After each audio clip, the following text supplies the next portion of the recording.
민동기 김용민의 관훈 나이트 클럽.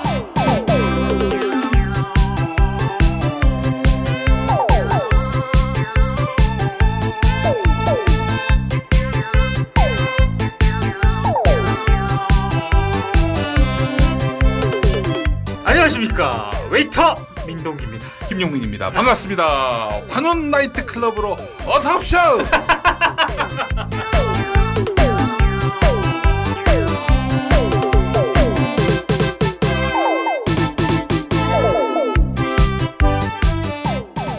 관훈 나이트 클럽으로 함께하겠습니다. 광고 듣고 잠시 후에 민동기, 정상근 두 분과 함께합니다. 야, 근데 홍어가 진짜 그렇게 몸에 좋아? 아니 끝내준다니까. 근데 비싸지? 열나 싸고 열나 맛있는 홍어가 있다니까. 어디? 알싸한 홍어. 네이버 검색창에 알싸한 홍어를 검색하시고 1599-6456 전화 주문도 가능합니다. 노력한 만큼 내어주는 자연, 그 자연의 마음을 알기에 정성농장 홍삼. 검색창에서 정성농장 홍삼을 검색해주세요. 010-9754-6972. 다이어트 해야 하는데 좀 간단한 방법 없을까? 다이어트 전용 그린 스무디로 하루 한두 끼만 맛있게 바꿔 드시면 끝.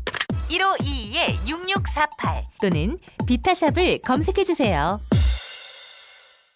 허리가 아파요. 아랫배가 나와요. 골반이 바로 서야 건강도 아름다움도 바로 섭니다. 바디로직을 입으세요. 토크밴드의 입체적인 탄력이 틀어진 골반을 바로잡습니다. 간편하고 확실한 골반 교정 타이즈 바디로직. 네, 관훈 나이트 클럽 민동기 미디어 평론가 어서 오십시오. 반갑습니다. 예, 자 정상근 동지님 어서 오십시오. 아, 네, 반갑습니다. 예, 동지에 만나야 더욱 반가운.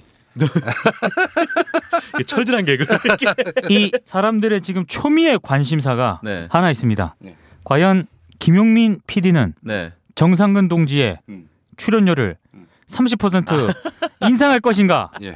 어떨 것인가? 예. 아, 난리더군요 지금. 예. 어떻게 받아봤어요? 통장 찍힌 거? 아, 예, 받았는데 예. 녹음하기 전에 보내셨더라고요. 아니야. 아닌가요? 그 아니야. 네. 방송하고 보냈습니다. 조금 좀 아쉬운 듯하지만 너무 한꺼번에 인상을 하면 줄 수 있는 걸 안 줬다는 그런 느낌을 줄 수 있기 때문에 예. 그래서 조금 뭐 성의를 표했습니다. 네. 아, 그런가요? 제가 산수가 잘 안 돼가지고 점점 정상근 동지의 태도가 네. 거만해지고 있습니다. 아, 그래요. 아까 지금 손님 한 분이 오셨는데 그렇죠. 그분이 물어보셨어요. 2시간씩 녹음하냐고. 그래서 예전엔 2시간씩 녹음했었잖아요. 그렇죠, 했었죠. 예. 그랬죠. 요즘 정상근 동지가 아주 거만해져 가지고 1시간을 넘기지 않는다. 한 55분 넘어가지 않습니까? 예. 인상을 씁니다. 예. 끝내라 이거죠. 예, 그렇죠. 예. 그 말을 안 해. 그렇죠. 말을 안 하더니 막 짐을 싸. 거만한 정동지. 아니, 그때 짐 싼 거는 그때 뭐 혁명동지밖에 뭐라고 해가지고. 그리고 오늘도 짧게 가십시다. 알겠습니다. 오늘 아주 할 얘기가 많습니다. 우선 우리 석현이 형. 네. 뭐 석현이 형은 왜 또 이렇게 뭐 이렇게 된 거 그냥 출마하시지? 아니 어떻게 된 거예요 이게?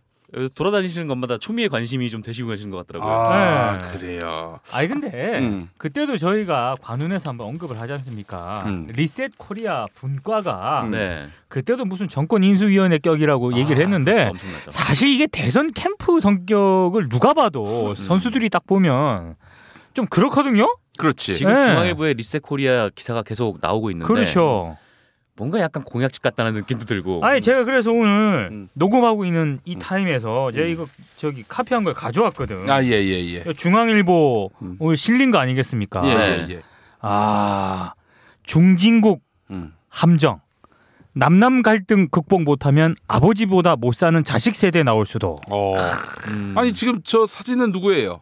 홍석현 회장입니다. 석현이 형. 석현이 형. 어이구, 아니 석현이 형이 저기 나오면 대선 출마한다는 얘기지. 그렇지 않아요? 반기문도 이렇게 안 나왔는데. 중앙일보 금요일자 22면에 5단으로 실렸습니다. 아니 이게 사주가 뭔 말을 했다. 사주 동정을 비춘다. 그런데 조금 좀 신중하거든요 언론사들이. 그렇죠. 물론 무슨 저 행사인데 사주가 나가는 행사다. 그러면은 이제 슬쩍 비추긴 합니다. 네. 그렇지만 뭐 뉴스 내내 클로즈업 한다든지 그러진 않아요. 네. 그 염치가 있거든. 근데 이게 요즘 석현이 형님이 너무 지면에 많이 나오시네. 아니 근데 진짜 재밌는 게 석현이 형님이 하도 오늘 금요일자에 이 지면에 많이 등장을 해가지고 국민일보 국민일보 금요일자 홍석현 중앙일보 회장 대권 도전설의 헛소문.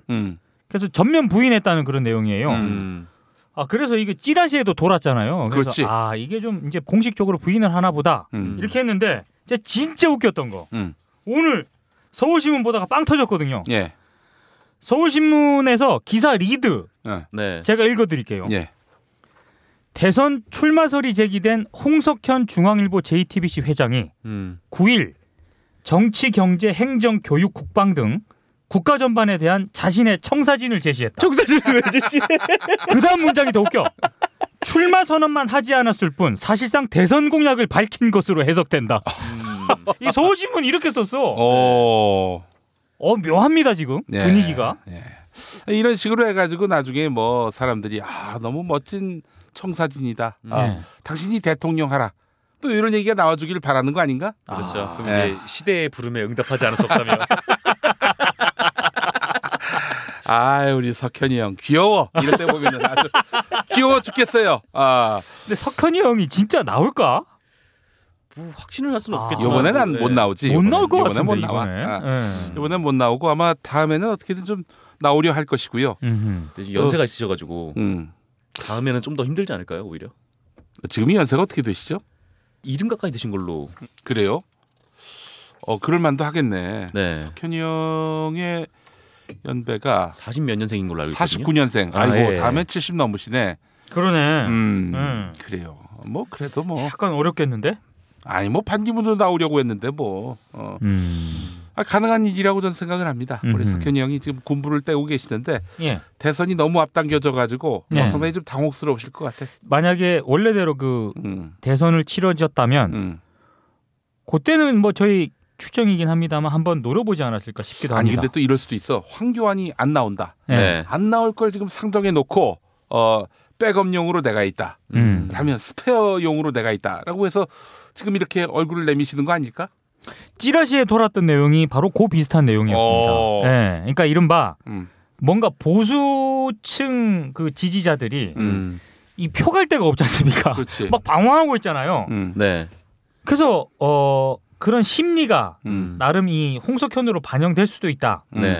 이제 슬쩍 이런 분가도 많이 띄우고 뭔가 화두를 던지고 이러면 황교안에 조금 미적거리는 그런 보수층들도 있거든요. 그렇지. 만약에 황교안마저 미끄러져 봐요. 그렇죠. 다음은 유승민이야. 그렇죠. 유승민 너무 저조하고 그러니 또 이 배신자 이미지도 막 침박해서 만들려 할 것이고 또 아울러 거기에 더해서 야권 후보들을 그야말로 권력에 환장한 이런 사람들로 막 구렁텅이에 몰아넣습니다.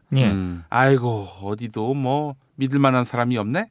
이런 분위기 속에서 우리 석현이 형님이 강림하시는 건 아닌지.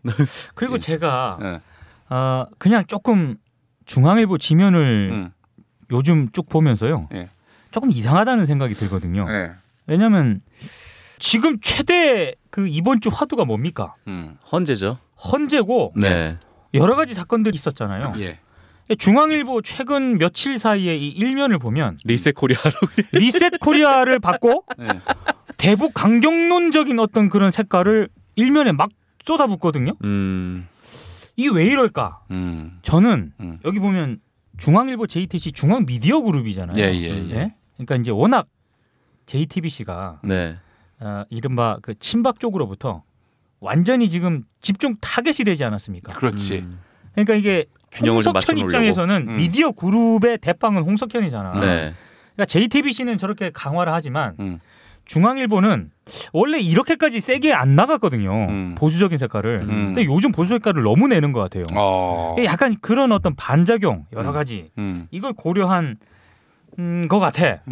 그래서 아마 이 홍석현 대선 출마설도 조금 제가 그런 맥락에서 보니까 그렇지.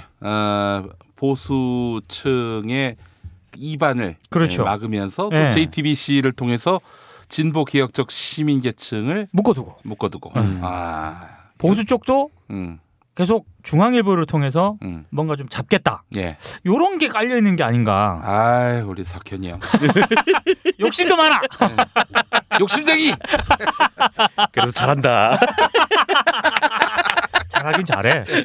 응? 예, 그래요. 아, 우리 석현이 형님의 대선 출마. 저희가 사실상 뭐 이렇게 포문을 열어드린 거 아닙니까? 그렇죠. 뭐 어떻게 하다 보니까 저 한번 방문해 주시면. 그래, 여기서 저 대선 출마 선언하세요. 우리가 침 뱉겠습니까? 네. 우리가 상훈이 형이라고는 안 하잖아. 그렇죠. 예, 방동지라고 할 뿐이지. 우리 석현이 형. 옛날부터 우리가 미디어 토크할 때부터 석현이 형이었어요. 그럼요. 근데 석현이 형이란 말을 언제부터 쓰기 시작했나 봤더니 내가 원조가 아니야. 네. 저기 누구야? 조희준이라고. 아, 그래요? 조용기 아들이 감옥 같이 갔다 왔잖아. 감옥에서 친하게 지냈다고. 그래서 석현이 형. 아하. 그래서 나도 석현이 형이라고. 네. 둘이 캐릭터상 그렇게 동질적인 부분은 많이 없는 것 같은데. 네, 그렇죠. 자, 하여간 재밌게 됐고요. 미디어 오늘 그 일면 기사기도 한데, 네. 김어준의 뉴스 공장이 청취율 아침 시사 프로그램 시간대에선 1등입니다. 네, 동시간대 1위. 예. 네. 전 이거 보면서 말이죠. 야, 이 참 지상파 방송들이 소갈이를 많이 하겠구나. 그런 생각을 했고, 아니나 다를까 실제로 그래요. 3사는 물론이고 다른 방송사들도 아니 이럴 수가. 사실 교통방송이 계속 내리막이었거든. 그렇죠. 교통방송이 한때 그 르네상스 시기를 만났던 때가 고건시장 때, 예, 그때였는데 이명박 오세훈 시대를 만나면서 완전히 그냥 이 서울시장 이명박 오세훈의 방송이 돼버렸어요. 누차 제가 말씀드리지만은 수도권 뉴스 톱 뉴스 뭐였습니까? 수도권 뉴스 첫 뉴스. 물청소했다고. 예, 오세훈이 물청소를 지도했다는 소식이었던 이게 수도권 뉴스 톱 뉴스였던 교통방송이었는데 요새 뭐 전영미 배칠수의 그 955 쇼를 필두로 해서 진짜 재밌습니다. 아주 거의 뭐 그 진격의 TV였습니다. 김호준까지 들어온 거 아니겠어요? 그래서 제가 어느 지상파 라디오 PD를 만났는데 그분이 저한테 슬쩍 물어보더라고요. 이 상황이 참 우리에겐 견디기 힘들다. 유령 매체겠죠. 네. 내가 그래서 한마디 했어요. 아마 그분은 나한테 어떻게 하면 김어준 방송같이 이렇게 통통 튀면서 청취율을 견인해가는 그런 프로를 만들 수 있을까라고 물어본 것 같아요. 네. 방법은 하나 아니겠습니까? 그런 식으로 난 나의 욕망을 유치하게 표출하진 않습니다. 예. 아직 아무 말도 안 했는데. 제가 한 얘기가 있습니다. 이 얘기는 아주 의미심장한 얘기입니다. 방송통신심의위원회가 요즘 일을 안 하는 것 같아요. 그러니까 김어준의 저 파죽지세를 꺾을 수 있는 유일한 방법은 김어준의 뉴스 공장을 저인망식으로 심의를 해가지고 집중심의. 집중심의. 그래서 김어준 말 한마디 한마디 꼬투리 잡고 그렇게 해서 이제 이건 불공정 방송이다라고 시비를 걸면은 그러면 제재가 떨어지게 될 것이고. 그렇죠. 마침 지금 방심이 앞에 변희재 가가지고 맨날 집회하고 있어요. 거기서. 내가 진짜 목동 가끔 갈 때마다 그 방송회관, 방송통신심의위원회가 들어가 있지 않습니까? 네. 거기 살벌해요. 그러니까 JTBC나 이런 데를 제대로 징계하지 않는다. 근데 징계하지 않는 이유가 박근혜를 탄핵으로 내몰았다. 이런 이유야. 아니 잘못했으면 비판을 해야 하는 게 언론 매체지. 아니 그런 일을 했다고 시위를 벌이는 게 말이 되나? 근데 그런 식으로 만약에 JTBC를 징계하라고 압박을 하지 않습니까? 그러면 모든 종편과 문을 닫아야지. 다 걸려들어요. 그 징계하라 그러면. 그래서 말이죠. 제가 그 PD한테 조용히 그 목동 방송회관 가서 김어준 방송 녹취록 이것만 건네면 된다.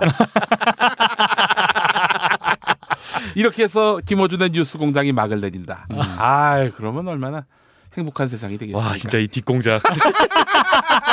오늘도 진짜 많이 배웁니다. 내가 이 바닥에서 이거는 꼼수 없이 살 수는 없구나. 아주 절실히 깨달았습니다. 제가 봤을 때 김기춘을 이길 수 있는 유일한 사람. 아니 우리가 그 저기 미디어 오늘이 입주해 있는 그 건물, 네. 그 우리 경비 노동자분, 예. 고안 빌딩, 고안 빌딩의 김기춘, 네. 그 형님 얘기한 이후로 고안 빌딩이 굉장히 주목을 받고 있어요. 그럼요. 예. 입주문이라는 데도 많고 특히 보안이 많이 필요한 업체들. 네. 예. 그렇습니다. 지금 방송회관 앞에서 친박단체들이 점거 농성하고 있지 않습니까? 네. 고안 빌딩 어림도 없어요. 고안 빌딩의 그 김기춘 실장님을 거기 영입하면은 기춘이 형이 영입하면 가루가 될 겁니다. 다 죽어요, 다 죽어. 진짜. 다 죽습니다, 다 죽어 진짜. 애초에 방송 차가 들어오지도 못해요. 야음을 틈타서 다 가루로 만들어 버립니다.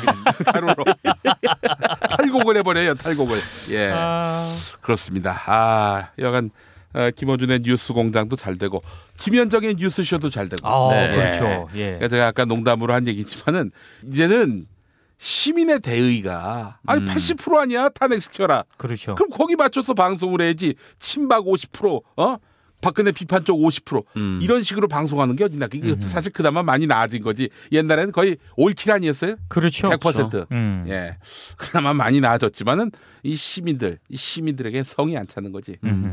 예, 그러니까 그 대안으로는 뭐 김용민을 MC로 전격 채용하는 김어준을 잡을 수 있는 유일한 대안은 저밖에 없다고 생각하는 분들이 있는 것 같더라고. 제가 그렇게 생각했습니다. 그 게스트 몇 자리 비죠. 마인드가 이제 그래요. 완전히 정동지. 그래서 정동지야. 김기춘과 이 정도 살았으면 우병우 정도 돼야 되는 거 아닙니까?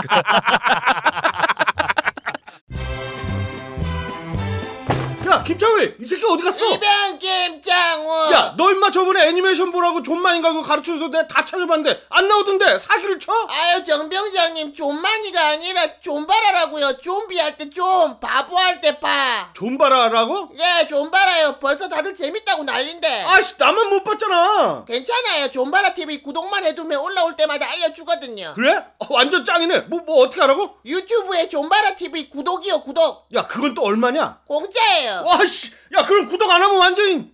왜 말하다 마세요. 아 저번에 X이라 그래서 욕먹었어. 또 했네. 정권 교체를 함께 염원하는 직원들로 똘똘 뭉친 판촉물 회사 네피알로 삼행시 갑니다. 내가 하는 사업이나 행사를 PR하기 위한 알짜배기 판촉물 회사. 선물, 기념품, 답례품을 구하신다면 우리 편 회사 네피알을 찾아주세요. 3만 가지가 넘는 물품을 대기해 놓고 있습니다. 네피알로 인터넷 검색창에 입력하시거나 032-519-4800으로 연락주세요. 카카오톡 아이디는 네피알입니다. 팟캐스트 듣고 연락주시면 더 깎아드립니다. 현대인의 몸에 있는 독, 어떻게 치유할까요? 장봉근 아로니아는 자연에서 답을 찾았습니다. 아로니아라는 열매에 몸의 노화나 질병을 예방해주는 강력한 효과가 있습니다. 남녀노소 누구에게나 건강을 드리는 장봉근 아로니아. 폴란드산 야생 100% 아로니아를 국내 최초로 도입해 만들고 있습니다. 아로니아 안토시아닌이 혈관을 보호하고 혈관의 혈전을 억제시키는 효과가 있는 것으로 검색창에서 장봉근 아로니아를 찾으시고 전화 문의는 1522-1194로 하시면 됩니다. 우사인 볼트, 그 힘의 원천이 뭔지 아시나요? 정도 원마? 그렇습니다. 성장 호르몬이 풍부해서 여성의 노화 예방은 물론 피로와 음주 속쓰림에 시달리는 남편에게 성장기 어린이 발육과 뇌 발달도. 이게 천연 도핑이었군요. 한강 일대에서 농장직인 농민 이정도가 직접 재배했습니다. 이정도가 만든 정도 원마. 네이버 검색창에 정도 원마로 검색해 주시고요. 전화 080-777-6776 080-777-6776. 이게 CBS가 아주 98.1은 그 93.9 음악 FM 말고 서울에서 98.1은 좀 많이 부진했었는데 김현정으로 많이 치고 올라갔네요. 그래서 그렇죠. 내가 라디오 PD로서 김현정의 성공의 그 이유를 제가 한번 꼽아보자면은 지속적인 인내와 투자와 신뢰라고 봅니다. 그렇죠. 아니 김현정이 뭐 옛날부터 김현정이었겠어? 그 제가 알고 있기로는 참여정부 때부터 MC를 했어요. 김현정 씨가. 네. 그러면서 온갖 뭐 실수도 하고 시행착오도 겪고 그래서 오늘의 김현정이 된 거지. 그렇죠. 근데 만약에 저 시켜놓고 한 반년 있다가 뭐 자른다든지 이런 상황이 된다면은 또 어떤 MC가 크겠습니까?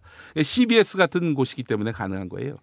다른 방송들은 무명의 MC를 갖다 사회자 시킨다? 청취율 안 나온다? 바로 킬 시키지.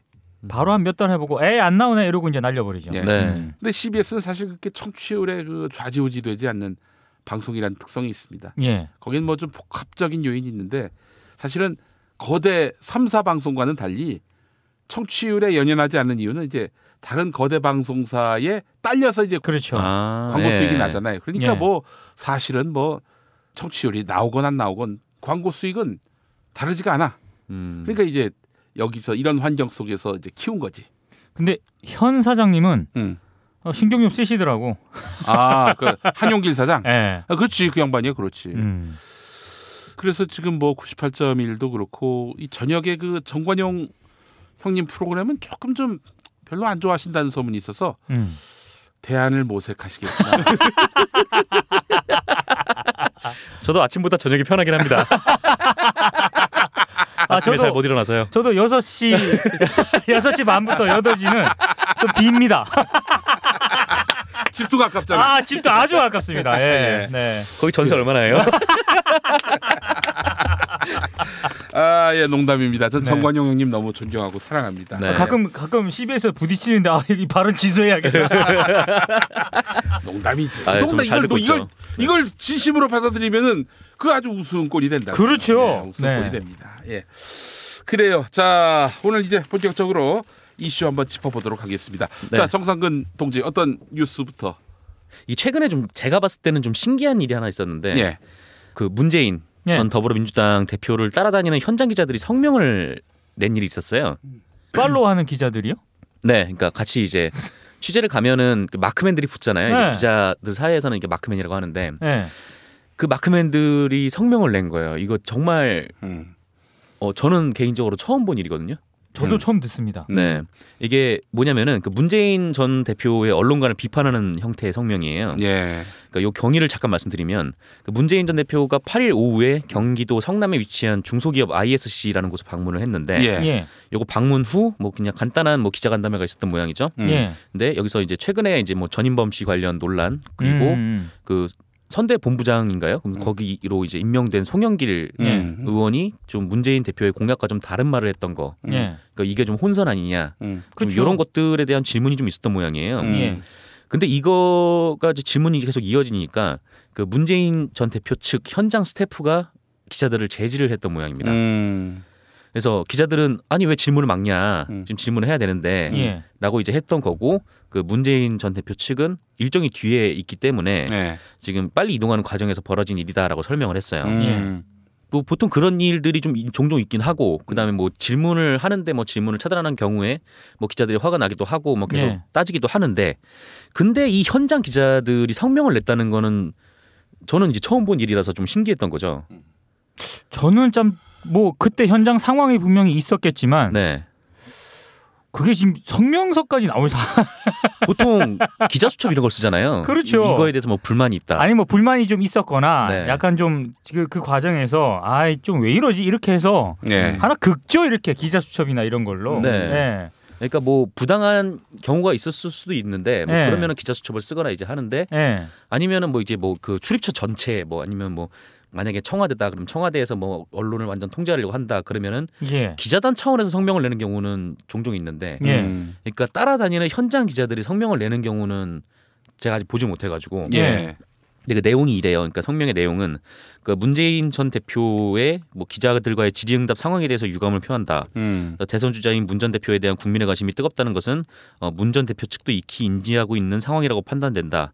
그래서 질문을 하는데 그 이날 질문이 현장 스태프로 인해서 저지가 됐다. 뭐 기자들이 문재인에게 접근하는 것을 막았을 뿐만 아니라 기자들의 추가 질문을 막으면서 문 전 대표에 대한 질문 기회가 차단하려는 인상을 받았다.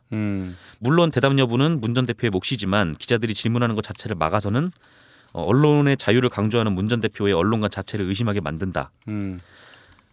또한 이런 사태가 이날 하루에 그치지 않는다는 점에서 대선이 끝났을 때까지 문 전 대표를 전담해야 하는 기자로서 우려가 적지 않다라고 하면서 두 가지를 요구했어요. 공식적인 사과 그리고 재발 방지 대책. 그리고 이제 뭐 이거를 수용하지 않을 경우에 그 전체 언론사와 공동으로 뭐 문제 제기를 하겠다는 뉘앙스로 얘기를 하면서 후속 조치를 논의하겠다고 했거든요. 근데 이런 경우가 정말 드물다는 거죠. 제가 어지간해서는 이런 뭐 캠프와 언론사 기자들 간의 이런 현장에서의 그런 상황 발생들 있지 않습니까? 그런 거는 그래도 좀 기자들을 이해하는 편이거든요. 왜냐하면 저도 뭐 같이 현장 취재하고 이러면은 그냥 부딪혀요. 부딪히고 이러면은 이쪽에서 막 그 사람들 일정 때문에 갈라 그러고 그렇죠. 하나라도 또 물어보려 그러고 그러다가 막 아시아 가끔은 막 원성도 높아지고 그래서 현장 기자들을 이해하는 쪽에 서려고 하는데 지금 정상근 기자가 얘기해준 그 상황 있지 않습니까? 그거 좀 많이 오버 같은데요. 특히나 이제 이동을 하는 중이었으니까 뭐 사람들이 막 우르르 뭐 몰려가서 이제 뭐 기자들은 막 질문을 했을 테고. 근데 그 상황이 조금 뭐 위험한 상황이었나? 그렇게 해가지고 뭐 주변에서 제지했겠죠. 근데 사람들이 막 몰려드니까. 근데 뭐 문재인 대표가 이제 뭐 KBS 토론회 안 나온 거는 그 황교익 씨 관련된 문제 때문에 안 나왔던 거고. 뭐 그 이후로 무슨 토론회를 초청을 했는데 뭐 오늘 동아일보 기자 추천을 보니까 그것도 이제 뭐 거절을 했다더라고요. 그리고 대체로 참 언론이랑 직접적인 접촉을 좀 안 하시는 분이라 뭐 이런 거에 대해서 아니 뭐 우리 검증해야 되는데 질문해야 되는데 아니 이거를 좀 받아라라고 할 수는 있죠. 썰 전에 나왔잖아. 그러니까 할 수는 있는데 이런 방법이 되게 드물다는 거예요. 제가 말씀드리는 거는. 저의 생각은 이렇습니다.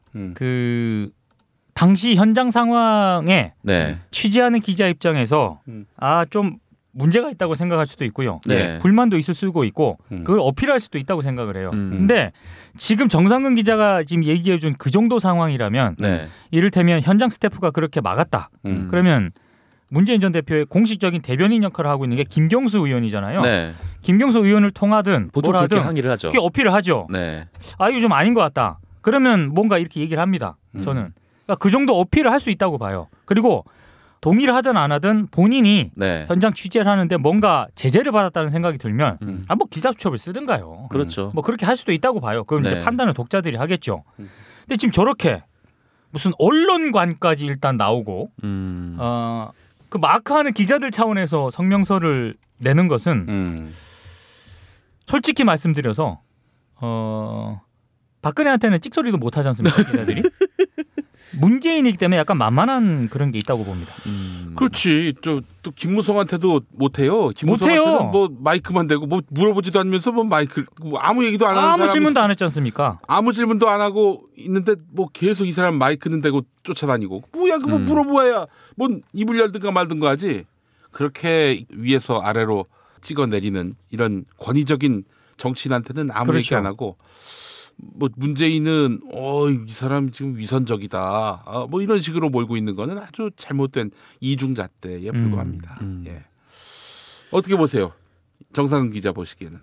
저도 또 동기 선배랑 좀 생각이 좀 비슷한데 뭐 어쨌건 그 현장에 제가 없었기 때문에 뭐 이 현장이 어떻게 된 건지 섣불리 단언해서 뭐 말씀드리긴 좀 어렵지만 근데 뭐 보통 아까 말씀하셨듯이 뭐 이렇게 뭐 질문하는데 막 제지를 당하고 막 그랬으면 아니 뭐 거기서 그냥 항의를 하던가 아니면 뭐 대변인에게 항의를 하던가 근데 이렇게 막 성명까지 써가지고 게다가 그 성명을 낸 사람들이 현장 기자 일동 이라는 저 이게 좀 약간 이상한 거예요. 아니 근데 이제 저는 이 공보팀도 분명히 문제가 있을 거라고 생각을 합니다. 그렇죠. 이게 뭐 한두 번 사건 갖고 이렇게 아마 그러진 않았겠죠. 얘기하진 않았을 것이고 좀 누적됐을 거예요. 그러니까 기자들이 빠가사리가 아닌 이상은 이건 뭔가 구조적인 문제가 있었겠구나라고 이제 생각을 하고 성명서를 냈다고 보는데 일단 성명서를 냈단 말이죠. 일단 이들의 지난 과거에 대해서는 비난을 받아야 돼요. 이중잣대 아니야. 물론 이제 뭐 청와대 기자들이 여기 와서 취재를 할 가능성은 낮아 보이긴 하지만은 그래서 별개의 개인이겠지만은 어떤 언론사에 소속돼 있다면은 별개의 개인이 아니지. 그 조직의 한 사람으로서 그 조직에 몸담은 또 다른 동료가 했던 과거의 잘못이 있다면은 그거 덮었어야 돼요. 그래서 뭐 전에 MBC 다니는 어떤 이제 후배가 시위 나가서 욕 처먹었지. 엄청나게 처먹었나 봐. 그래서 야 네가 그 때려치고 JTBC 가면은 박수 받지 않겠냐. 네 개인을 욕하는 게 아니니까 그렇게 서로 하지 말라고 제가 얘기를 했었습니다. 네. 근데 그렇듯이 그 지금 그 성명서 낸 기자들은 그런 문제 인식 없이 그냥 뭐 문재인 대표가 자기의 취재에 협력하지 않았다 이런 걸로 성명서를 낸다는 건 또 얼마나 또 먹잇감이 되겠어요. 이게 문재인 비난하기 좋아하는 사람들, 문재인 비난해야 그게 소득이 되고 또 출세에 첩경이 되는 이런 자들이 얼마나 좋은 먹잇감이 되겠어. 아니 그러니까 저는 그 문재인 캠프 이거 현장 스태프를 쉴드 치는 게 아니고요. 분명히 현장 기자들이 하면서 그게 현장에서는 정상근 기자도 알겠지만 이게 부딪혀요 기자들하고. 네, 엄청 많이 부딪혀요. 네, 그러다 보면 불만이 발생할 수밖에 없거든. 그거는 그 정도 사안에서 어필을 하고 아 진짜 왜 이럽니까 이렇게 해가지고 이렇게 그런 식으로 문제를 해야지. 저는 이렇게 무슨 성명서를 쓰고 언론관까지 문제를 삼으려면요. 문재인 캠프 측에서 정말 무슨 어떤 그런 기사를 썼는데 흔히 말해서 언론사에 전화해가지고 간부한테 야 니네 현장 기자 뭐 어쩌고저쩌고 해가지고 얘네 얘 뭐야 뭐 이거는 성명서 깜이야 진짜. 그렇죠. 아니면은 뭐 이제 너네 이거 기사 내지마 안 그러면 너네 협조 안 할 거야 이런 식으로 한다든지. 그거는 성명서 깜이에요. 강력하게 반발을 하고 비판을 해야 돼요. 근데 그 현장 스텝하고 그 상황에서 발생한 문제 물론 몇 가지 한 번이 아니겠죠. 그 상황 가지고 이렇게 현장 기자들이 성명을 발표한다? 이건 좀 오바죠. 제가 뭐 여러 가지 경험도 있었고 또 지금도 취재 일선에 있는 분 얘기를 종합해 보면 문재인 전 대표를 모시는 분들이 이 에스컬레이팅 됐다는 느낌은 받습니다. 그렇죠. 뭐 이제 이것만 잘 관리하면은 대통령 되는 거 아니야? 자기도 뭐 그래서 나름대로 또 좋은 세상 만나게 될 거라고 기대하고 있을 것이고 관료적으로 바뀌고 굉장히 갑질을 한다든지 뭐 거만해진다든지 이런 모습이 그런 경우 좀 몇 개 있죠. 오히려 지금 김용민 PD가 얘기한 거 있잖아요. 그 현장 기자가 기자 수첩을 그렇게 썼잖아요. 그러면 거기에 공감할 수 있는 사람들이 좀 있을 거라고 봐요. 그 만약에 기자 수첩을 그렇게 썼으면 이건 아니야. 그래서 이제 문재인을 까야 이게 그야말로 전체 조직에다가 다 경종을 울릴 수 있다라고 판단했던 거지. 너무 섣불렀던 거야. 그리고 본인들의 그 과오. 지금까지 박근혜라는 이런 전대미문의 악귀를 누가 만들었어? 언론이 만들어낸 거 아니에요. 찍소리도 못했다가 말이야. 이제 와서 지금 분위기가 이렇게 바뀌니까 난데없이 진짜 뭐 부활했어? 뭐 죽었다 살아났나? 이거는 제가 봤을 때 아주 대단히 잘못된 잣대이기 때문에 비판을 받을 여지도 있지만은 문재인 전 대표가 잘 되길 바라는 마음에서 보자면은 지금 공보팀 비롯해서 모시는 분들 거만하지 말아야 됩니다. 교만하면 안 되고요. 지금 이럴 때일수록 더 낮은 자세로 특히 뭐 지금 한참 후발주자로서 쫓아가는 그런 처지의 캠프 구성원들처럼 행동해야 한다는 거예요. 이제 사실은 그런 거만에는 또 이런 것도 있을 거예요. 사실 문재인 전 대표에 대해서 정말 애정을 갖고 계신 수많은 누리꾼들, 이 누리꾼들의 어떤 그런 열화와 같은 지지, 신뢰 이런 것들을 뒤에 안고 있으니 이런 언론들, 우리한테 티껍게 굴었던 이 언론들하고 이제 각을 세웠을 때도 우리는 뭐 큰 뒤탈은 없을 것이다라는 그런 믿음, 확신 이런 게 있는 거 아닐까? 어떻게 좀 문 캠프 공보팀으로부터 뭐 당했어요? 당했어요, 나도. 그래? 당했어. 당했어? 인터뷰 요청을 했는데 뭐 인터뷰 까일 수도 있지. 까이는 게 한두 번인가. 그런데 가타부터 얘기가 없어 몇 달 동안. 야, 그동안은 이제 별 생각이 다 드는 거야. 야, 이게 무시당하는구나라는 생각도 들고 열불이 치는 거지 진짜. 그렇지만은 그렇다고 치사하게 갑자기 문재인 대표를 비난한다든지 성명서를 발표한다든지 이 짓거리는 유치한 짓이지. 성명서 발표하고 언론관을 문제 삼고 이거 오바죠. 7시 난 햄불근의 임직원 일동. 글쎄 이러는 건 아니지. 그래서 제가 뭐 페이스북에다도 썼습니다. 죽음보다 먼저 권력자가 된 분들이다 이분들은. 그런 생각이 들었고요. 아니 뭐 나한테도 이럴 지경인데 그 정말 듣도 보도 못한 언론사의 기자들은 또 어땠을까 하는 생각도 들고 말이죠. 겸손해야 할 때입니다. 지금 그 어느 때보다도. 그리고 지금 겸손하지 않으면 언제 겸손하겠어? 청와대 들어가서도 겸손할 수 있을 것 같아? 그래도 천만의 말씀이지. 저희 뉴스바에서도 네. 그 김경수 의원한테 네. 이렇게 좀 인터뷰를 요청을 한번 연휴 전에 한번 했었거든요. 그래서 피드백은 주시던데? 그래? 너무 지금 저기 연휴 전까지는 일정이 빡빡해서 연휴 끝나시고 연락을 한번 주시면 뭐 이렇게 한번 하겠다 이렇게. 그럼 기분 안 나쁘지? 그러면 오케이 이렇게 된 거죠. 네. 근데 결국 이제 시간이 도저히 없어서 어려우실 것 같다라는 얘기가 나중에 나올 것 같아요. 지금은 좀 유보하는 것 같지만 뭐 이미 마음속으로는 킬했겠지. 지금 나가시는 매체 봐봐요. 또 골라서 나가잖아. 예. 썰전. 뉴스공장. 그러니까 더 화가 나는 거야. 그리고 3등 정봉주도 나가고. 아하. 야, 이거 정말 아주. 아니. 3등을 나갔는데 왜 2등을 안 나와? 이것도 우리 정봉주 의원님이 3등은 아니죠. 사실은 매일 올렸으면 제가 그 뭐 지금 2등 하겠어요. 근데 이제 정봉주 의원 같은 경우는 또 민주당에서는 무시할 수 없는 그런 거목이고 그렇죠. 지금 피선거권은 없지만 여간 그래서 좀 많이 씁쓸한 마음이 있는데 이 과정에서 겪은 것들을 느끼니까 좀 그 기자들은 분명히 비난받아야 되고 분명히 각성을 해야 될 여지가 충분하지만 꼭 그 일만일까라는 좀 시각이 좀 다변화됐습니다. 예. 김구의 이름으로 자주 독립의 나라를, 김대중의 이름으로 평화와 통일의 나라를, 노무현의 이름으로 편법과 반칙이 없는 정의로운 나라 함께 만들어 가겠습니까? 촛불은 합리적 언어가 비합리적 언어를 몰아낸 일대 사건. 이재명의 언어와 철학을 말한다. 어느 날 이재명을 만났다. 도서출판 이맛돌. 자기야, 매트리스 고르기 너무 힘들어. 어디 한 번에 쫙 볼 수 있는 곳 없을까? 대한민국 최초 매트리스 멀티샵 매트리스엠 몰라? 후진 브랜드만 있는 거 아니야? 비본, 배드이너박스, 실리, 템퍼, 시몬스 전 세계 최고 브랜드 정품만 취급해. 친환경 제품이겠지? 당연하지. 직구 사이트 뒤지느라 고생하지 말고 매트리스엠에서 한 번에.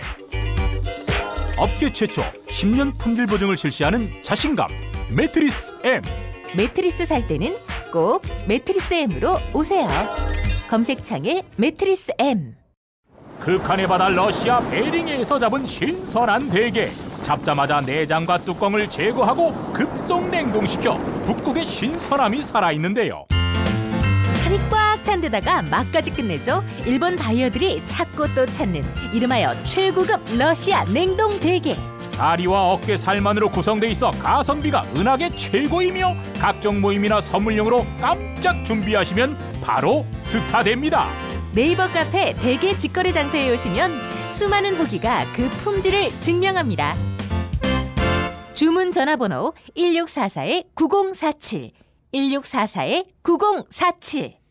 근데 뭐 하나만 더 말씀드리면 요거를 가지고 새누리당이 논평을 냈어요. 거봐 내가 얘기했잖아. 이게 바로 먹잇감이 되는 거야. 근데 이 논평이 진짜 빵 터집니다. 새누리당 논평인데 이거 재미가 있어가지고 요약만 해서 그대로 좀 읽어드릴게요. 제목: 문재인 전 대표 언론의 재갈을 물리려 하는가. 내용으로 좀 들어가면 언론인들이 질문 자체를 못하게 하는 것은 언론의 재갈을 물리려는 것으로 볼 수밖에 없다. 니들이나 잘해라. 언론의 자유는 문 전 대표 입맛에 따라 떼었다 붙였다 하는 기호식품이 아니다. 놀고들 계십니다. 더욱이 정책과 비전을 제시하기 위해 마땅히 참석해야 할 공개 토론회에 문 전 대표는 불참과 무시로 일관하고 있다. 이거 주어만 하나 바꿔도 그대로 너희들한테 하는 얘기 아니야. 그러니까, 똑같이 쓸 수 있어요 이거. 이거 지금 자폭이야 자폭. 네. 무엇이 두려워 언론의 질문과 검증을 피하는가. 이런 논평을 냈었습니다. 그래요. 하여간 문재인 전 대표에 대한 이런 공세는 정말 지난 5년 동안 돌이켜 보면은 뭐 무슨 안경테 갖고도 시비 걸고 말이죠. 앉은 의자까지도 시비를 걸고 나중에 속옷을 갖고도 트집 잡겠어? 이러니 언론 개혁이 필요하다는 얘기가 안 나올 수 있겠습니까? 그럼요. 그럼 비단 자기를 그냥 표적으로 삼아서 흔든다 이 차원의 문제가 아니에요. 또 다른 문재인이 얼마나 많아요. 제2의 문재인, 제3의 문재인 많을 거 아니에요. 그렇죠. 그렇게 해서 또 언론은 자기 권력, 자기 기득권을 계속 유지하려 할 것이고요. 기자들, 너희들이 박근혜를 만들었습니다. 핵심 주범이 너희들입니다. 그럼요. 이런 처절한 자기 반성으로부터 시작을 해야 그다음에 언론의 자유를 얘기할 수 있는 겁니다. 네. 반성합니다. 정상근 동지 왜 그랬어? 슬쩍 기자가 아니지 나는. 슬쩍 지금 자기 기자라는 그쪽으로 싹 알고 보면 갔다가 기자입니다. 당신은 동지야. 알고 보면 기자래. 저 명함도 있습니다. 명함 바꾸세요. 혁명동지로. 앞에 기자자가 딱 있어요. 그래요. 자, 다음 이야기 한번 해보겠습니다. 저번 주에 MBC 차기 사장에 대한 소식을 간단히 말씀을 좀 드렸는데, 예. 뭐 여튼 뭐 지금 MBC의 대주주인 방송문화진흥회가 지금 MBC 신임 사장 선임을 좀 강행하려고 하고 있고, 그래서 이번 달 안에 아마 선임이 될 텐데 이게 좀 거론되는 인물들이 좀 계세요. 그러니까 뭐 일단 지역 MBC 사장들이 좀 몇 분 거론되는데, 부산 MBC의 문철호, 그다음에 목포 MBC의 이장석, 그리고 경남 MBC 황용구, 충북 MBC 이용석 그러니까 사장 등이 이제 거론된다고 하고. 이거 원래 제가 MBC 출입할 때 네. 뭐 부장, 국장 이런 거를 맡고 계셨거든요. 어디 가나 했는데 지역 사장으로 계셨군요. 네, 계셨었고. 아니 뭐 이게 서울 MBC 사장이 임명하는 거 아니에요? 그럼 다 저기 안광한과 뭐 DNA가 같다고 봐야 되지 않겠어요? 안광한 사장도 저기 연임에 좀 뜻이 있는 거 아닙니까? 본사에서 거론되는 분 중에 한 분이시죠. 연임도. 예. 본사에서 거론되는 분들이 아주 면면이 화려한데, 예. 권재웅 부사장하고 백종문 미래전략본부장, 김현종 편성제작본부장, 그리고 김장겸 보도본부장, 그리고 장근수 드라마본부장. 그 저 정윤의 아들 시원하게 밀어주신 바로 그분. 네. 이분들 다 이제 한 건씩 다 하신 분들이죠. 네, 이분들이 지금 후보로 거론이 되고 있는데, 그러니까 지금 청와대가 지금 저 모양이니까 뭔가 낙점을 한 것 같아 보이는 그런 사람이 없다라는 분위기래요. 그래서 후보가 이게 좀 난립을 할 수도 있다. 춘추 전국 시대. 네. 그런데 이게 그냥 이런저런 사람들이 이제 거론되는데, 중요한 거는 여기서 이제 거론됐던 몇몇 본사 임원 혹은 지역 MBC 사장 몇 분이서 최근에 만나셨대요. 그런 얘기가 돌고 있어요. 근데 뭐 이게 저희가 확인해봤는데 그 거론되는 지역 MBC 사장한테 확인했는데 뭐 말해줄 수는 없다라고는 얘기는 하는데 딱히 부인은 하지 않았답니다.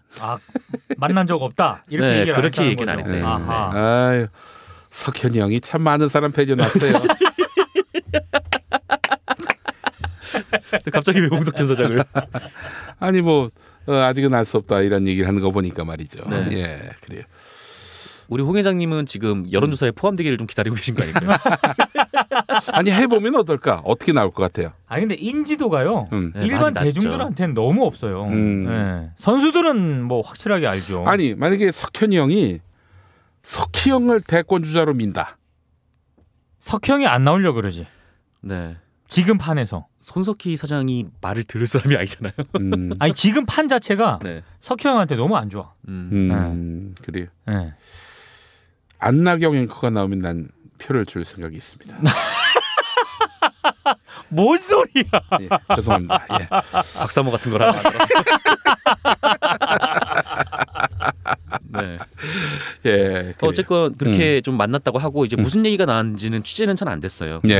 차기 사장으로 거론되는 분들이 만나서 무슨 얘기를 했을까? 라는 좀 거를 딱 보면은 어쨌건 지금 이제 MBC 상황의 핵심은 그 정권이 만약에 교체가 되고 그다음에 방송법이 개정이 된다면 이 새로 사장이 선임돼도 임기가 되게 짧아질 수가 있잖아요. 네. 왜냐하면은 그 방문진법이 개정되면 방문진 이사들을 싹 갈아야 되고 그럼 그 사람들이 해임하는 상정에서 바로 책임을 물어서 다시 또 해임할 수도 있으니까. 그러니까 뭐 이런 상황에서 뭔가 좀 작전이 좀 오고 가지 않았을까라는 추측을 하는 경우는 있는데 아직 뭐 정확하게 어떤 얘기가 좀 오갔는지는 저희도 지금 취재 중에 있습니다. 아니 예전에 한나라당이 말이죠. 노무현 대통령 임기 다 됐을 때 아마 검찰 인사였을 겁니다. 그 검찰총장인가? 제가 기억이 안 나는데 여하간 권력기관장이었어요. 임명하려고 하니까 아니 당신이 그거 왜 임명하냐고. 임기 중인 대통령인데 그 저 다음 정권의 미루라고.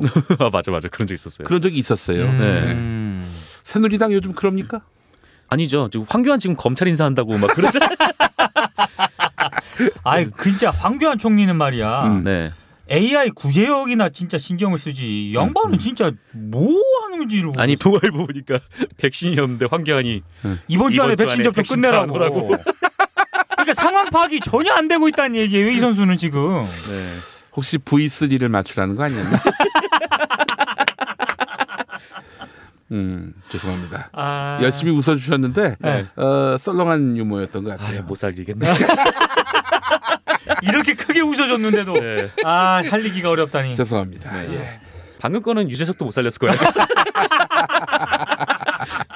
예. 뭐 내가 봤을 때는 설령 밀어붙여서 사장이 된다 한들 다음 대통령 시대에 견딜 수 있겠어요? 그렇죠. 견디기 아마 힘들겠죠. 아니 뭐 대통령이 날린다기보다는 국민이 가만두겠냐 이거예요. 일단 뭐 방문진법이 개정이 되면은 뭐 지금 방문진이 진짜 아사리판이거든요. 여기는 진짜 거기는 진짜 국회는 뭐 저리 가라래요. 아 그래요? 네, 뭐 서로 삿대질하고 뭐 고성하고 막 나가 그러면 뭐 네가 나가 막 이런. 거의 뭐 개유치한 그런 싸움.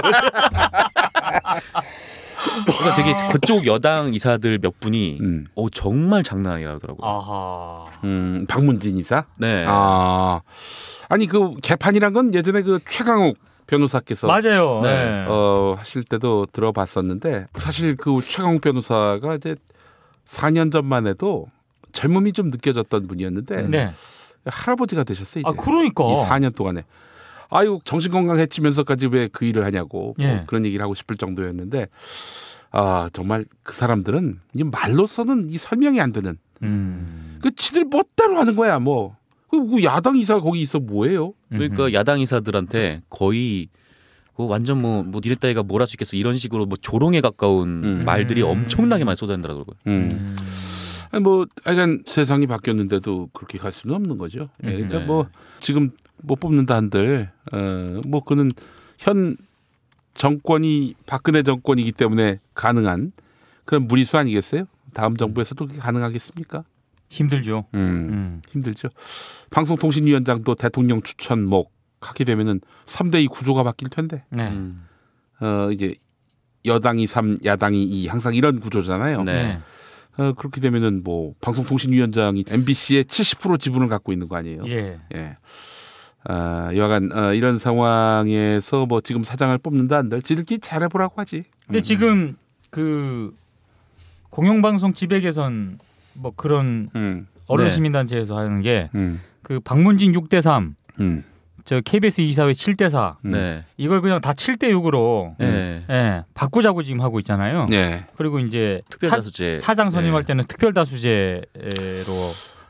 저는요. 뭐 물론 그거는 참 뭐 취지를 적극적으로 공감하고 또 언젠간 그렇게 해야 되겠지만은 만약에 지금 이 차원에서 법을 바꾸면은 다음에는 그 새누리당이 반대하면 자유한국당, 그러니까 자한당,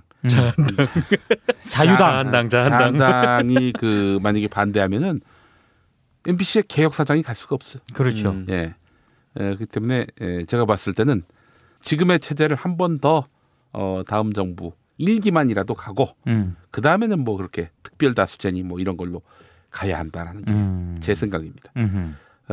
자한당의 어떤 그런 개혁이 선행되지 않는다면은 그건 뭐 백날 헛거지. 그잖아요. 그렇죠. 그걸 또 악용할 거 아니야. 아니 민주주의의 정수인 선거를 갖고 악용하는 놈들인데.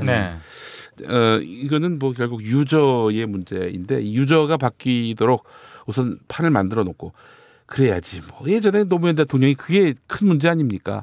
검찰이 일종의 그 복마전이었는데 검찰을 믿고 개혁의 그 내일을 함께 가려다가 뒤통수 맞은 거 아닙니까? 한마디로 얘기해서.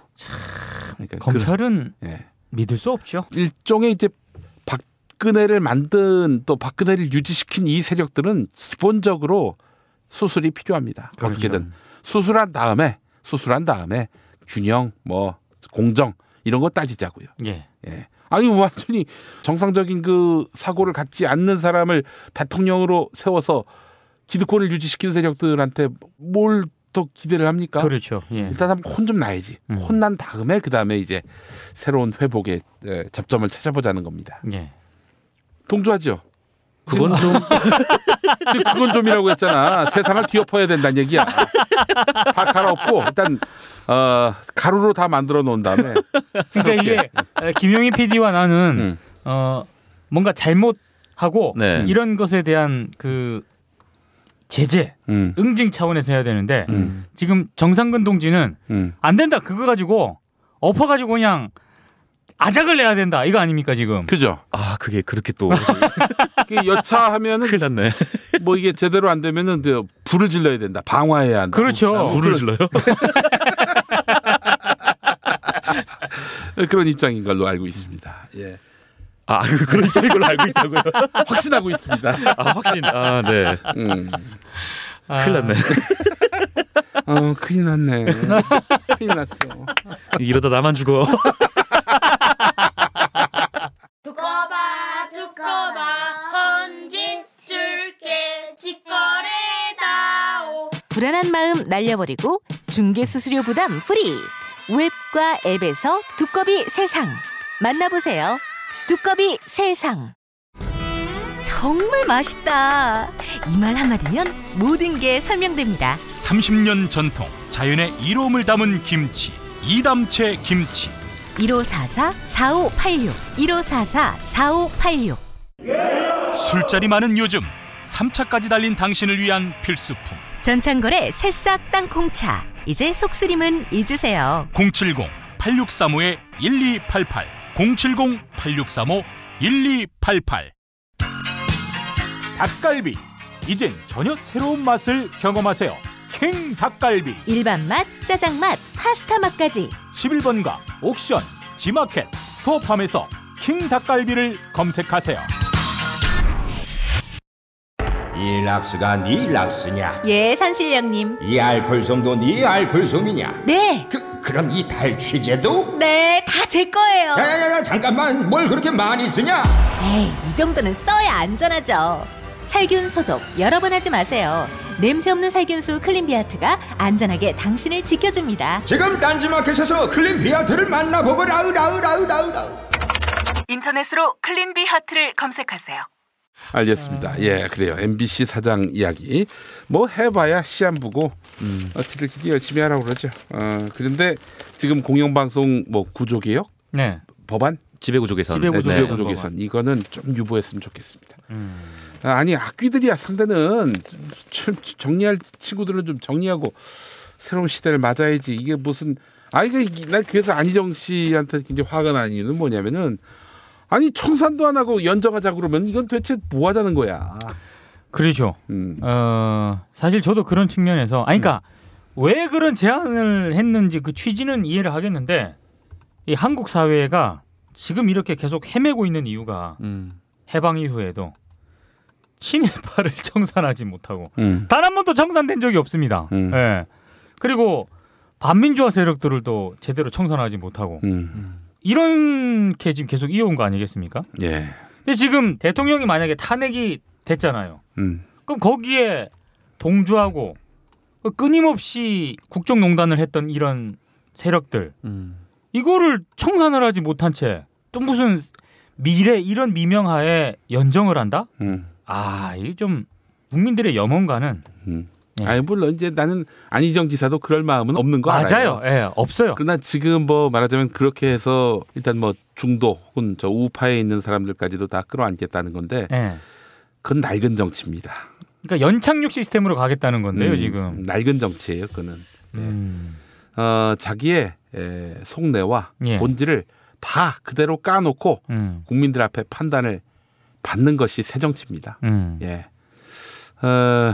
안희정식 정치는 국민들의 정치 혐오만 더 가중시킬 가능성이 높다고 보고요. 그래서 전 좀 불만이 많습니다. 예. 불만이 많을 뿐입니다. 불만이 많을 뿐이에요. 예. 자, 다음 이야기 또 한번 해볼까요? 네. KBS가 파업을 하기로 했습니다. 파업을. 네. 양대 노조가 다 합니까? 예, 양대 노조가 다 하고요. 선거 앞두고 파업하는 거 그게 저기 2012년에 해봐서 네. 안 좋은 거 알지 않았나 이제? 일단 작년 12월에 파업을 이미 한 번 했었어요. 한 번 했는데 아마 뭐 하루인가 이틀 정도 있다가 그렇죠. 탄핵이 가결되고 이제 다시 복귀를 했었거든요. 네. 근데 뭐 이번에 뭐 지난 1일부터 8일까지 이제 그 내건 거는 이제 그거고요. 그 방송법 개정, 이제 공정방송 사수 그리고 단체 협약 쟁취를 내걸고 총파업 찬반 투표를 진행을 해서 양대 노조 합산을 해서 찬성률 83%로 그 총파업이 가결이 됐는데. 예. 근데 모르겠어요. 이게 동력이 받쳐줄 수 있을지. 그러게요. 네. KBS 새노조, 그러니까 전국언론노동조합 KBS 본부 같은 경우에는 이번에 아예 그냥 고대형 체제를 끝내버리겠다 이렇게 선언을 한 상태인데. 예. 사실 좀 잘 모르겠습니다. 내부에 이제 동력이 충분할지. 네. 지금 타임에서 파업이 어떤 의미를 가질까요? 일단 뭐 고대형 체제 하에서 지금 사실 요새 뭐 KBS 잘 안 보시죠? 많이 안 봅니다. 네. 예. KBS 보도가 여전히 좀 문제점이 계속 노출이 되고 있고 예. 지금 그래서 뭐 대선 보도 감시 뭐 이런 아직 뭐 대선 국면은 아니지만 좀 이런 게 보도들을 좀 내부에서 좀 감시를 하고 그런 활동들을 계속 하고 있어요. 근데 뭐 이런 거 보면은 거의 뭐 KBS도 뭐 그렇게 크게 MBC와 다른 점을 찾을 수가 없을 정도로 별로 요즘 상황이 좀 안 좋은 상태여서 일단 보도 부분에 있어서 하여튼 뭐 내부에서도 이제 참기 힘든 상황까지 좀 온 것 같기도 하고 뭐 고대영 사장이 뭐 끝내겠다고 하는데 잘 모르겠습니다. 얼마나 좀 이어갈 수 있을지는 좀. 네. 아니 뭐 고대영도 저 정권 바뀌면 뭐 그 자리에 있을 수 있겠어요? 있으려고 할 수도 있습니다. 네. 우리 대영이 형님은? 아니 내쫓으면 되지. 정연주는 어떻게 했었는데? 경찰까지 동원을 했습니다. 네. 그때는 좀 방법이 너무 이상했죠. 네. 아니 그들이 했다고 우리까지 하느냐? 그렇게 보면 안 됩니다.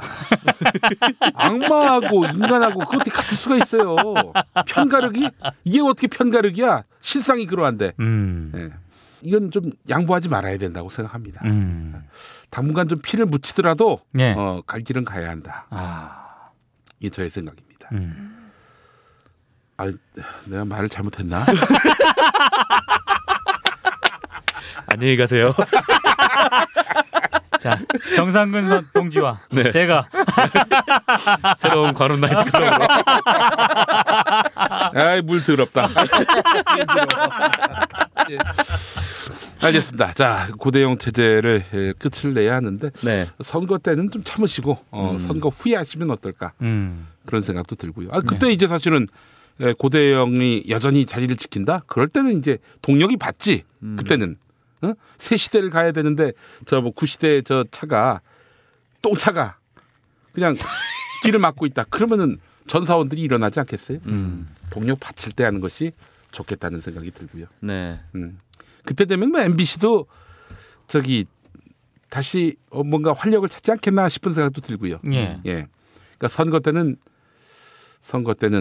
근데 선거 때라고 해서 뭐 특별히 파업 안 한다고 해서 보도가 달라질 것 같지는 않고. 그렇죠. 진짜 2012년만 해도 이게 뭐 대선이 얼마 안 남은 시점이었잖아요. 그때 언론사들이 총파업을 했을 때.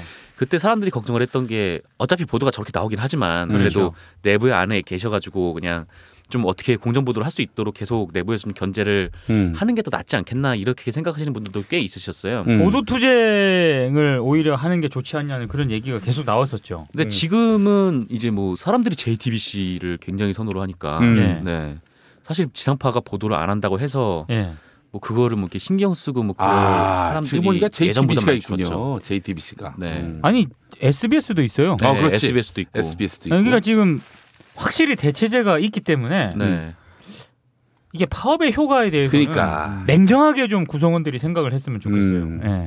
지난번처럼 당하지 마시고 물론 김용민이가 이제 여당 승리에 어떤 그런 큰 기여를 하긴 했습니다만은 그게 또 보도 전선에서 빠지셔서 이렇게 알게 모르게 조력을 하시면 안 된다 이런 생각이 듭니다. 이번엔 이겨야지. 그렇지 않습니까? 그렇죠. 예. 자, 그렇습니다. 자, KBS 이야기도 해봤고 다음 소식은 한겨레 사장 선거 소식이죠? 예, 지금 최근 지금 한겨레 사장 선거를 하고 있고 아마 오늘 결론이 나올 거예요. 지금 그래요? 네, 저희가 녹음을 하고 있는 금요일에. 그러니까 방송을 들으실 때는 아마 사장이 아마 결정이 나 있을 겁니다. 뭐 사장이 결정이 나 있을 테고. 천재지변이 일어나서 선거가 미뤄지면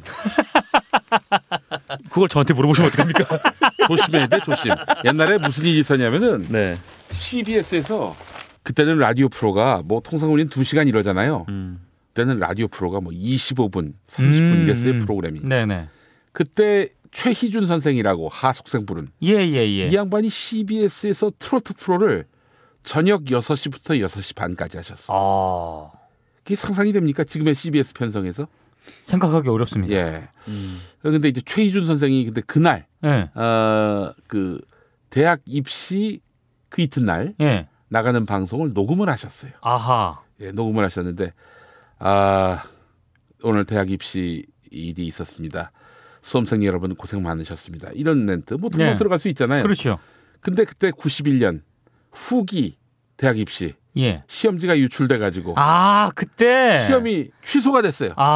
예. 그런 일이 기억나시지 않습니까? 서울신학대학에서 벌어진 그럼. 그래서 이튿날 시험이 취소가 됐는데 오늘 수험생 여러분 시험 보시느라 고생했습니다. 그대로 나갔어요? 그거 나갔지. 그런 오프닝 멘트 생각이 안 났던 거야 PD가. 그게 나가는 바람에 난리가 났었어요. 난리가 났나요 진짜. 그렇지. 그러니까 이게 녹음을 우리 하면서 뭔가 오늘의 또 내일의 그 일들에 대해서 이렇게 예견한다는 거는 매우 그 부적절하고 불찰이고 부조리한 일이다. 해지 우리 해야 되지 않습니까 지금? 정동주가 이미 했어요. 이미 선거 결과가 나왔다고. 어떻게 알아 그걸? 저 지금 갑자기 이거 하게 돼가지고 기사 찾다가 얘기를 못 들었는데 제가 뭐를 했다고요? 부조리한 불찰. 불찰. 예, 저의 불찰이 많습니다. 자, 일단 뭐 사장 선거 결과는 다음 시간에 저희가 알려드리도록 하고 알 수도 없으니까. 근데 그렇죠. 이번에 한겨레 사장 선거는 회사 밖에서도 뜨거운 관심이 일었습니다. 그렇더라고요. 뭔 내용인지 아실 거 아니야? 그 예전에 이제 그 사장으로 출마했던 한 분이 예전에 쓴 칼럼. 그것 때문에 좀 이런저런 말들이 많더라고요. 그 당시 이제 노무현 대통령 수사받은 직후 검찰 수사 직후에 쓴 칼럼이었는데 그때 썼던 칼럼 내용이 노무현 이제 당신은 사실상 끝났다. 당신에게 마지막 승부수가 남았다. 이런 얘기였어요. 그렇죠. 근데 그래서 제가 알게 모르게 이게 많은 분들에게 나중에 그 칼럼을 다시 읽어보니까 그 마지막 승부수가 스스로 목숨을 끊어라. 자살을 이렇게 말하자면은 권했다. 이런 식으로 이제 읽혀지는 거야. 그래서 이제 그분의 이름은 잘 잊혀지지 않는 겁니다. 이번에 사장 후보로 나오다 보니까 맹공을 당한 거죠. 그렇죠. 근데 뭐 그분께서 이제 한겨레 내부에 해명을 하시긴 했더라고요. 그래요? 그러니까 해명이 지금 어떤 내용이냐면 제가 기억하는 대로만 말씀을 좀 드리면 당연히 그 노무현 전 대통령을 스스로 목숨을 끊어라라고 쓴 칼럼이 절대 아니었다. 그럴 리 있겠습니까? 아니 근데 다시 자세히 읽어보면은요. 그렇게 해석을 하는 거는 그 해석 자체가 약간 논란의 여지가 있어요. 그렇죠. 근데 사실 그때 당시에 언론들이 노무현 대통령한테 굉장히 가혹하긴 했어요. 그렇죠. 그거는 분명한 사실입니다. 분명한데 노무현 대통령이 봉하마을에서 서울중앙지검 대검이었나? 대검이었다. 대검 중수부니까 거기 이제 올라가는 길 어디 휴게소에서 내려서 화장실 갔다 화장실도 마음대로 못 가게 헬기까지 띄워가지고 중계를 했지 않습니까? 밥 먹었다 이런 소리. 아니 그 봉화 마을에서도 그 사저에서도 아예 그 밖을 나오지를 못했다고. 그렇지. 그렇게 얘기를 호소할 그 아산에서 그냥 망원렌즈로 촬영하고 말이죠. 그래서 고통을 호소하는 글을 또 쓰기도 했죠. 노무현 대통령이. 그래서 이분 이 사장 후보자분의 칼럼과 함께 미디어 오늘의 이 과거한 칼럼도 미디어 오늘도 예전에 그런 거 썼어요? 예전에는 그 논설위원이 저희가 미디어 오늘이 상근 논설위원이 아니었잖아요. 그렇죠. 하여튼 외부에 계신 분한테 이렇게 논설위원이라는 이름을 좀 드렸었는데 그분이 쓴 글이 있더라고요. 근데 그것도 같이 그래요? 요새 좀 비판의 대상이 되고. 저도 그쪽 읽어봤는데 네. 약간 좀 가혹한 부분이 좀 없지 않아 있다라는 생각이 좀 들더라고요. 그때는요, 다 가혹했습니다. 네. 뭐 저도 할 말 없습니다. 당시 방송에 출연하면서 노무현 대통령을 두둔한다는 건 상상도 못할 일이고 가급적이면 남들처럼 디스 안 하려고 하긴 했는데 아주 안 할 수는 없었어요. 하여간 그래도 조금 했던 것조차도 저는 굉장히 양심에 큰 가책이 생겼고 그래서 사실은 노무현 대통령 돌아가신 다음에 이명박이를 존나게 씹었지. 방송에서. 그래서 잘린 거 아니야 나중에. 그럼 저는 그래서 저 스스로는 참 마음의 부채를 지우고 싶은 마음에서 이 대통령은 점점점 그 칼럼 그때 그걸 쓴 거예요. 사실 저는 그때 그 미디어 오늘을 나와가지고요. 프리랜서로 이제 글 쓰고 방송하고 이럴 때였거든요. 그 잠깐 그 기간이 있었는데 그때 이제 시사인에 제가 이제 그 미디어 비평 코너를 계속 쓸 때였어요. 일주일 매주마다. 근데 그때 이제 지금 아까 김용희 PD가 얘기한 검찰 수사 받으러 가는데 헬기까지 동원을 하고 그리고 그때 당시 언론 보도의 문제점을 제가 짚었거든요. 근데 그때 당시만 하더라도 그 정도의 어떤 그런 문제점을 지적을 해도 왜 노무현 전 대통령을 쉴드 치냐. 엄청나게 항의 메일 비슷한 게 그래요? 엄청나게 왔었어요, 진짜. 그러니까 저는 지금 읽어보면 아무것도 아니야, 진짜. 이게 헬기 동원하고 사저 망원 냉조를 이게 사태의 본질과 무슨 상관이냐? 완전 전직 대통령이 희화하는 데다가 그렇죠. 끊임없이 조롱하고 있다는 거죠. 그러니까 본질을 뚫으라고. 사태가 뭔지 그 정도를 썼는데 그 정도 가지고도 쉴드 친다고 제가 엄청나게 욕을 얻어먹었거든. 노무현을 쉴드 친다고. 그러니까 그 분위기가 그랬었어요, 진짜로. 근데 참 뭐랄까요, 저희같이 이렇게 보따리 장사들도 이렇게 큰 무거운 책임을 느껴야 하는데 한겨레를 얘기하는 건 아닙니다만은 이 조중동을 위시한 노무현을 까면 출세하고 노무현을 까면 그렇게 빛을 보는 그런 구조와 체제 속에 있는 언론인들은 정말 부끄러움을 알아야 합니다. 그렇지 않습니까? 그렇죠. 그리고 사실은 박근혜 시대 이후로 장악당한 언론 체제 아래에서는 문재인을 까는 게 또 출세의 첩경이에요. 그렇죠. 이거에 대해서 문제 의식을 갖지 않는다면은 그건 언론인이라고 말할 수 없는 거죠. 그렇기 때문에 언론인들이 문재인 전 대표에 대해서 뭐라고 하는 거는 기자들이 이거는 일단 너희들의 그 똥 묻은 상태를 스스로 돌아보지 않는 행태로 규정할 수밖에 없고 비난을 받을 수밖에 없는 거죠. 그런 비난을 좀 실컷 받아야 합니다. 그 다음에 문재인 캠프가 언론 자유에 대해서 이렇게 그랬던 인식을 갖고 있다 이렇게 비평할 자격이 있는 거죠. 그래서 정상근 동지, 한겨레 사장은 누가 될 것 같습니까? 사실 잘 모르겠습니다. 선거운동이나 이런 게 잘 안 되니까 그 기자들도 예측을 잘 못하더라고요. 또 너무나 많은 후보들이 나와가지고. 근데 좀 저희가 주목했던 거는 이분들이 공약집 같은 걸 딱 냈는데 엄청 거의 책 두께로 쓰신 분도 계시고 그러니까 뭐랄까 하여튼 신문이 이제 잘 안 되니까 거기 앞으로 좀 한겨레가 좀 어떻게 살아남아야 될까 이런 얘기들에 좀 주목을 하긴 했었죠. 미디어 오늘 6면에 이번 발행된 6면 하단에 실린 제목이 굉장히 인상적입니다. 한겨레 젊은 구성원들 적어도 회계 분석은 할 줄 아는 사람 이사장이에요. 누가 회계 분석을 못했나요? 거의 대부분 못하지 않나요? 기자 출신의 언론사 사장들은. 그렇죠.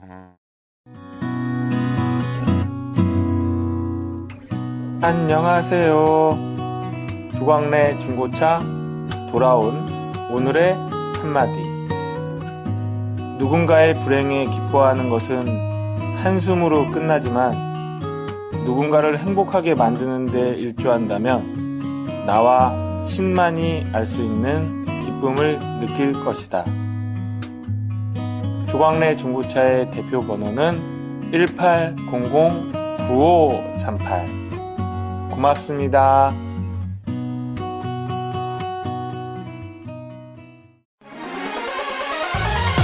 어머님, 아버님 오래오래 건강하세요. 개업 축하합니다. 온세다 잠드소서. 결혼을 축하합니다. 형부, 우리 언니 반품은 안 됩니다. 차장 승진하신 주과장님, 주차장 되신 거 축하해요. 우리 같이 산 게 벌써 7년이나 됐네.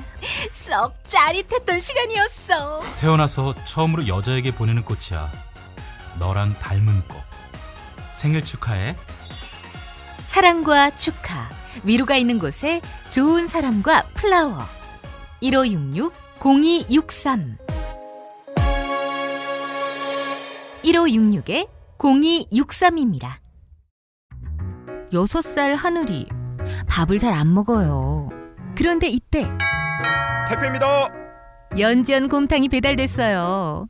직접 도끼로 팬 장작불 위에 한우 사골과 도가니를 가마솥에 한가득 넣고 24시간 끓인 진구. 연지연 곰탕이 하늘이 입에 들어가는 순간, 아, 맛있다. 엄마 한 그릇 더 주세요. 조미료 같은 첨가물이 전혀 들어가지 않아 엄마의 기쁨은 더하답니다. 7팩 이상 무료 배송합니다. 주문 전화는 010-7252-1114 010-7252-1114. 김용민 브리핑과 함께하는 브리핑 대리운전 1522-9687 1522-9687. 수익금 일부는 김용민 브리핑 드라마 악인 열전 제작비로 쓰입니다. 박근혜가 구속되면 1회 공짜 이용이 가능한 대리운전 브리핑 대리운전. 브리핑 대리운전 번호 잊지 않으셨죠? 1522-9687 1522-9687. 저는 오늘로 대통령직을 사퇴합니다. 서로 돕고 이끌어주는 문자당. 문자당이 문자당 샵을 열었어요. 중소상공인과 농업 생산자들을 위한 큰 장터. 아니 몇 개라고 그랬어? 2개, 3개. 남았으니까 그냥 서비스 하나. 하나는 공짜. 농민회와 여성연대 같은 사회단체들이 추천하고 문자당이 엄정하게 검증한 상품과 서비스를 온라인으로 판매해서 수익금의 일부는 각 단체에 기부하는 장. 협동, 자조, 상생회, 진보 열린 장터, 문자샵. 포털이나 SNS에서 문자당을 검색하세요.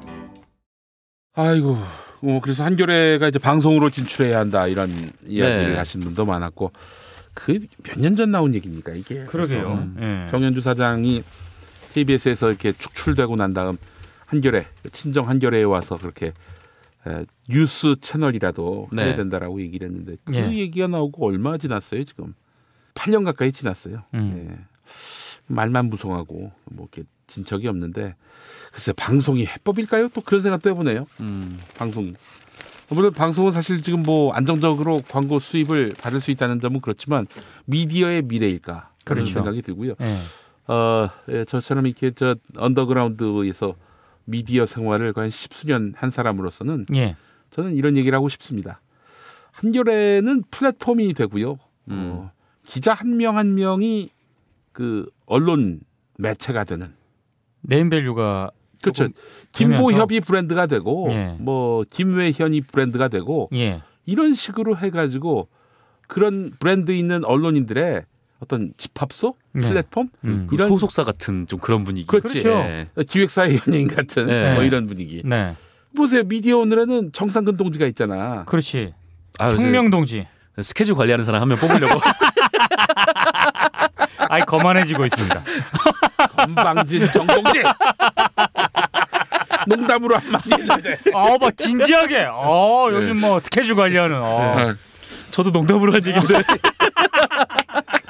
이렇게 진지하게 받을 줄은. 이제 그러면 사실 이제 카메라 앞이나 먹은 펜을 쓰는 기사 작성하는 사람들만 빛이 나는 거 아니냐라고 할지 모르겠죠. 역할을 달리하는 거지. 그렇죠. 예, 그렇게 해서 그 기자 개개인을 컨텐츠로 브랜드로 이렇게 만들어서 띄울 때 네. 회사의 그 미래가 있지 않겠는가. 그러니까 그 사람이 마이크를 잡든 팬 기사를 쓰든. 네. 사실은 이젠 인터넷 세상이에요. 그렇죠. 어떤 망을 우리가 국가로부터 위임받아 가지고 뭐 지상파를 쏘든 케이블을 내든 이런 차원의 그 시스템은 이미 붕괴돼 가고 있고 예. 이미 인터넷망을 통해 내 글이, 내 목소리가, 내 화면이 나가는 시대란 말이죠. 이 텍스트는 기본이에요. 기본. 네. 예, 그것만 고집할 상황도 아니고요. 텍스트는 무조건 기본이 돼야 되고 예.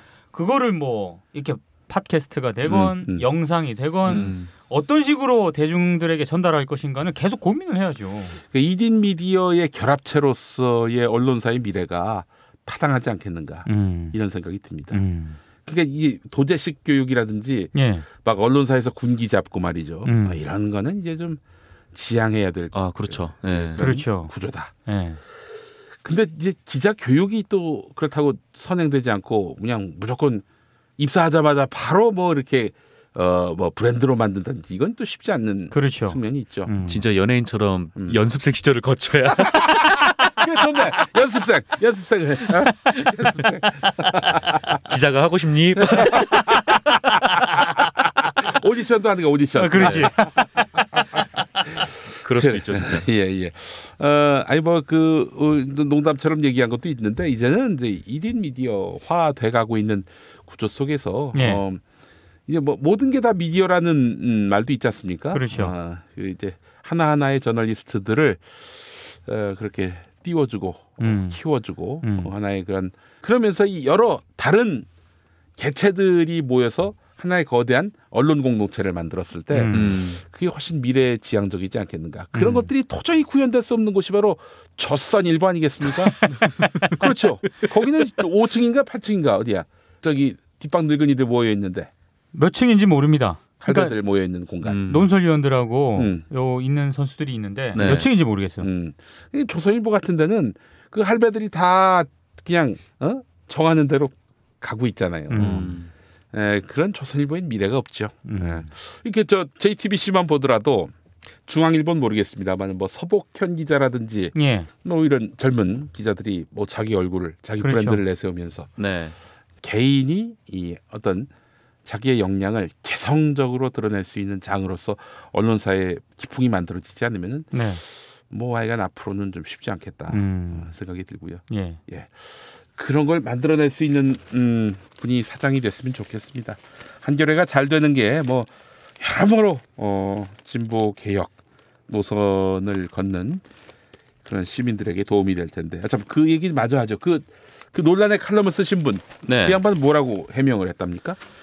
아까도 이제 잠깐 말씀드렸지만 물론 이 칼럼이 뭐 노무현 대통령의 자살을 조장하거나 아니면 뭐 그러기 위해서 쓴 칼럼은 절대 아니었고 뭐 이제 뭐 카레 노래 같은 거를 예시로 든 거는 그러니까 뭐랄까 뭐 그때 뭐 하여튼 뭐 이순신 장군에 관련된 소설이잖아요. 하여튼 아마 그 이순신 장군처럼 순국하라 이런 차원이 아니라 이순신 장군이 그 막 부당한 이런 그 음해에 그렇죠. 음해 결국 한양으로 압송돼서 온갖 고초를 겪었듯이 당신도 뭐 감옥에 가라 이런 취지였던 것 같아요. 느낌에. 네, 그랬던 것 같아요.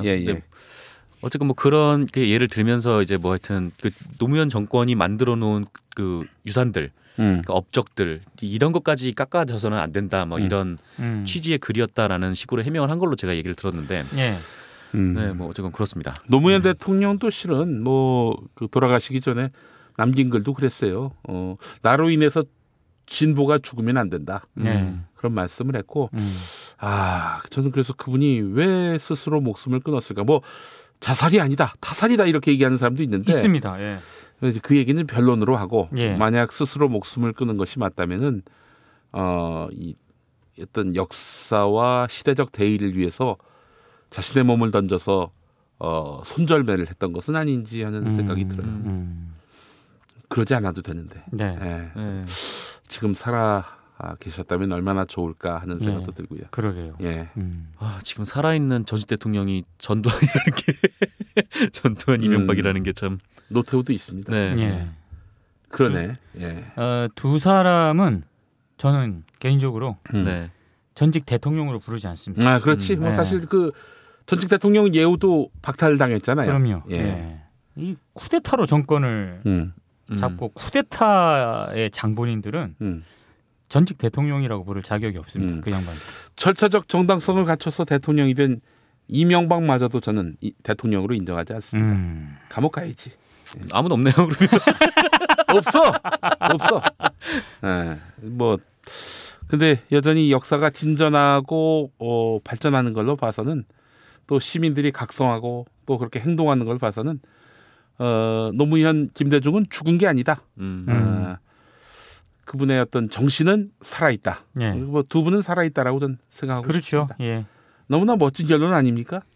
아, 아름답네요. 네, 훌륭한 결론을 낼 수 있는 MC가 그렇게 네, 많지 않은 것 같다는 아쉬움을 또 꼭 지상파로 진짜 김어준을 누가 이기겠습니까? 그거야! 바로 그거라고! 일요일에는 1등이더라고요. 김어준이 안 올라오니까. 예, 알겠습니다. 자, 이렇게 해서 오늘 마무리하도록 하고 우리 정상근 동지 그리고 민동기 국장님 다음 주에 또 뵙는 걸로 하겠습니다. 네. 다음 주는 2월 20일이 되겠네요. 2월 20일. 예. 2월의 마지막이고 또 그 주간에는 또 이제 마지막 탄핵 심판. 그렇죠. 네. 네. 탄핵 심판 그 변론 기일이 잡혀 있고요. 예. 아주 큰 고비를 만나게 될 2월의 사실상 마지막 주가 될 것 같습니다. 예. 그 주간에도 발빠른 소식 준비하도록 하겠습니다. 자, 수고 많으셨습니다. 네, 감사합니다. 고맙습니다.